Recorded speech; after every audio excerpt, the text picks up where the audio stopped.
فرش التراب يضمني.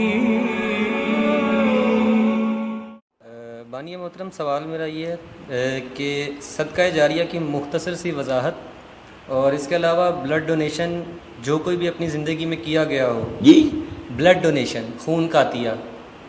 Blood donation, جی اچھا. اس کا کس حد تک اجر و ثواب سے تعلق ہے، بشرطے اگر عطیہ کرنے والا شخص فوت ہو جائے؟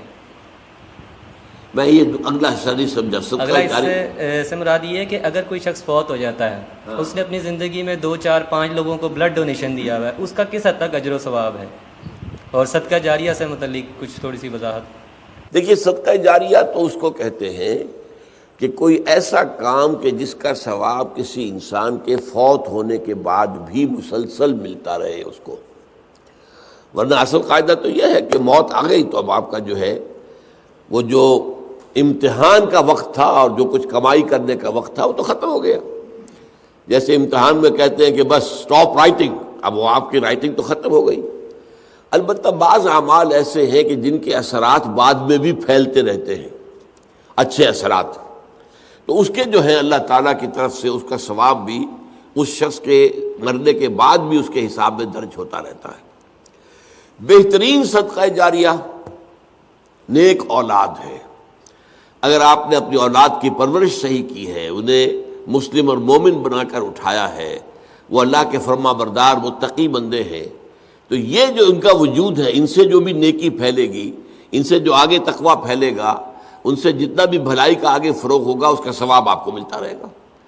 تو سب سے بڑا صدقہ جاریہ جو ہے وہ نیک اولاد ہے. اب اس کے علاوہ ایک صدقہ جاریہ مثلاً یہ کہ ایک شخص نے ایک دینی جو ہے درسگاہ قائم کر دی، زمین وقف کی، عمارتیں بنائی، دینی درسگاہ. اب یہ درسگاہ جب تک چلے گی اس کے حساب میں جو ہے اس کی نیکیاں جو ہے درج ہوتی رہے گی. اسی طرح دعوت و تبلیغ کا کام ہے. آپ کی دعوت و تبلیغ کے نتیجے میں جن لوگوں کو بھی ہدایت نصیب ہوئی، اب ان کی نیکیوں کا بھی اجر و ثواب آپ کو بھی ملتا رہے گا. اور وضاحت کے ساتھ کہا گیا ہے بغیر ان ينتقص من اجرہ شیء، وہ جو نیکی کریں گے ان کے اجر میں کوئی کمی نہیں ہوگی. یہ نہیں ہوگا کہ ان کے اجر میں سے جو ہے وہ دعوت اور تبلیغ کرنے والے کو اجر ملے گا، بلکہ یہ کہ اس کا اجر بھرپور اس کو ملے گا، اور اس کو اضافی طور پر جو اس کو ملے گا. تو یہ ہے خیر کا کوئی کام غریبوں کے لیے، عوام کے لیے. جیسے پرانے زمانے میں ہوتا تھا کہ پل بنا، چاہ بنا، مدرسہ، تالاب بنا.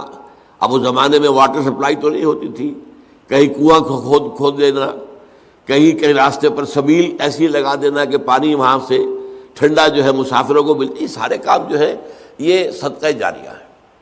باقی اگر کسی نے کسی کو خون دیا ہے اور وہ نیکی کے ارادے سے دیا ہے تو اس کا اجر و ثواب اس سے ملے گا. باقی اس میں آگے اس کے کوئی منتقل ہونے کا میرے خیال میں کوئی معاملہ نہیں ہے.